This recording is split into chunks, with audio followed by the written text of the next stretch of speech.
Magandang araw sa inyong lahat at welcome sa aking channel. Aminadong aktres na si Yasi Pressman. Na-miss na niya ang mga dating nakatrabaho sa FPJs ang probinsyano. Ang marami sa kanila ay nasa Batang Quiapo na pinagbibidahan ng dati niyang leading man na si Coco Martin. Oo naman po, open ako maging parte ng Batang Quiapo. Siyempre, that's my family. At sobrang tagal na po namin nagsama. Yung parang araw-araw na magkasama kayong lahat ay nakakamiss din siyempre. Sabi niya sa isang panayam. Matatanda ang si Yasi o Aliana, ang naging asawa ni Coco sa probinsyano ng ilang taon.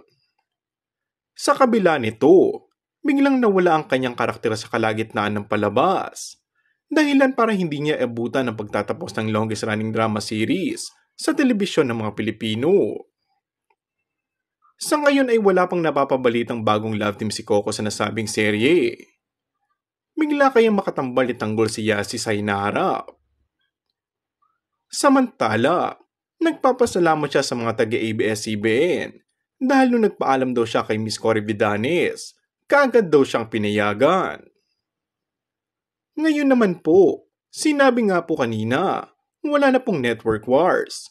Kaya very grateful po talaga na mayroong mga trabaho. At the end of the day, syempre kailangan din nating magtrabaho para dun sa pamilya natin. And most of all, syempre, I think it's a good way to challenge also to do even better.